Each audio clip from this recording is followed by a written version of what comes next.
Hello viewers, স্বাগতম আপনাদের আমার নতুন ভিডিওতে। দর্শক, আজকে আমরা বাসা থেকে বের হচ্ছি বরিশালের উদ্দেশ্যে। সাথে থাকছে আমার বন্ধু তুহিন এবং আমার চলার সঙ্গী কিউএ আরকেএস 100 V3। তো দর্শক, আমরা শীতের সকালে রওনা হলাম। সময় আনুমানিক সকাল 7টা। আমরা এখন মেয়র হানিফ ফ্লেভারে। দর্শক, শীতের সকাল আসলেই সুন্দর। আপনি যদি সকালবেলা ঘর থেকে বের হয়ে কোনো খোলামেলা স্থানে হাঁটতে বের হন, তাহলে বুঝতে পারবেন আসলেই কতটা সুন্দর শীতের সকাল। তো দর্শক, এখন আমরা মেয়র হানিফ ফ্লাইওভারে। আমরা এত সকালে বের হয়েছি, কিন্তু এখনও শীতের প্রকোপ বুঝতে পারছি না। তেমন কুয়াশাও দেখা নেই। সকালের সূর্যটা আসলেই খুব সুন্দর।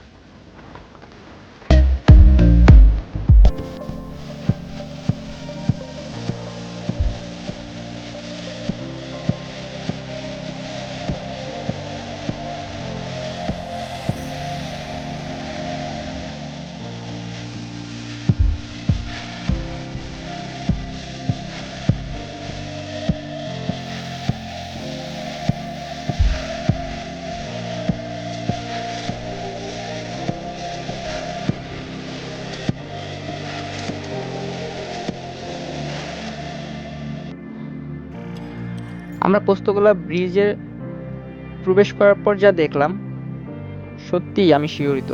এত কুয়াশা দেখে, দর্শক, এত ঘন কুয়াশা যে আমার সামনে মাত্র 3 থেকে 4 মিটার দেখা যাচ্ছে। লাইফে ফার্স্ট টাইম এত কুয়াশায় বাইক চালাচ্ছি। দর্শক, আপনারা যারা বাইক রাইডার আছেন, অবশ্যই আপনাদের রাস্তাঘাটে সব ধরনের পরিস্থিতিতে বাইক চালানোর মতো ক্ষমতা রাখতে হবে। কারণ দেখুন, প্রথমে রাস্তা ভালোই ছিল, এখন হঠাৎ করে এত ঘন কুয়াশার মুখোমুখি হলাম।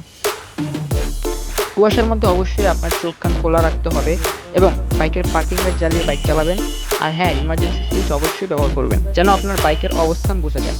এছাড়াও ঘন ঘন হর্ন বাজাবেন এবং বাইকের স্পিড স্লো রাখবেন, যেন 5 থেকে 7 মিটার সামনে কিছু থাকলে আপনি ব্যালেন্স রেখে ব্রেক করতে পারেন।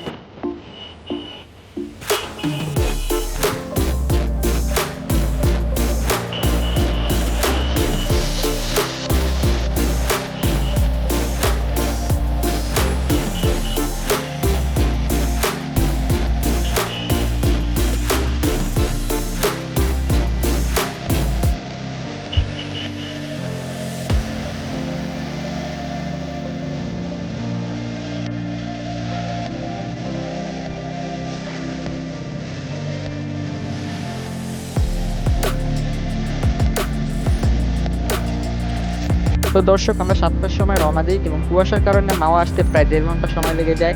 আমরা মাওয়া আসি 8:30টার সময়, কিন্তু দুঃখজনক ব্যাপার হলো কুয়াশার কারণে ফেরি চলাচল বন্ধ পাই। আমরা দুপুর 1টার সময় ফেরিতে উঠলাম।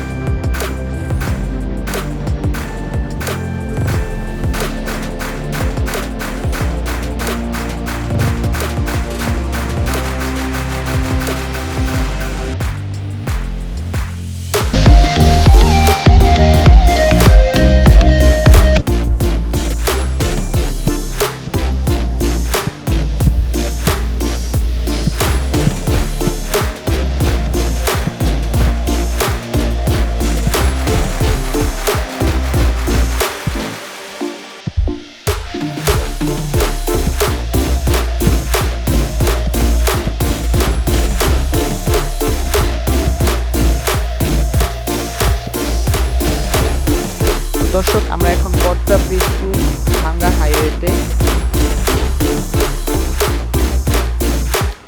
হাইওয়েটি সত্যিই অনেক সুন্দর। আপনি এই হাইওয়েতে বাইক চালিয়ে অসম্ভব সুন্দর অনুভূতি পাবেন, যা আপনাকে বলে বোঝাতে পারবো না। দর্শক, বাইক চালানোর সময় আপনাকে অবশ্যই লুকিং গ্লাস ফলো করতে হবে, কারণ হাইওয়ের বাস ও ট্রাকগুলো অনেক ডেঞ্জারাস হয়।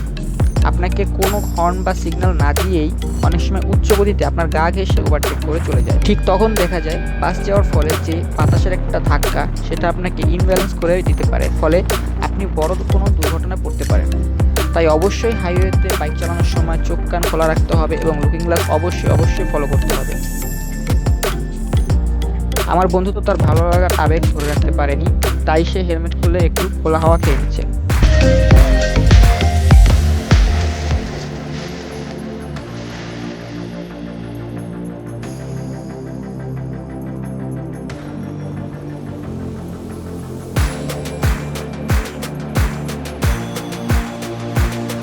তো দর্শক, যেহেতু ফেরি আমরা অনেক লেটে পাই, তাই বাড়ির রাস্তা ধরতে ধরতে আমাদের সন্ধ্যা হয়ে গেল। আল্লাহর রহমতে কোনো অসুবিধা ছাড়াই বাড়ির রাস্তা ধরতে পারলাম অবশেষে। এই ছিল দর্শক ঢাকা টু বরিশাল আসার আমাদের একটি শর্ট বাইক রাইডিং ব্লগ। ভিডিওটি ভালো লাগলে অবশ্যই একটি লাইক দিবেন এবং আমাদের পরবর্তী কোনো ব্লগ পেতে অবশ্যই চ্যানেলটি সাবস্ক্রাইব করে রাখবেন। ধন্যবাদ, আবার দেখা হবে কোনো এক জায়গায় নতুন কোনো ব্লগে। সবাই ভালো থাকবেন, আল্লাহ হাফেজ।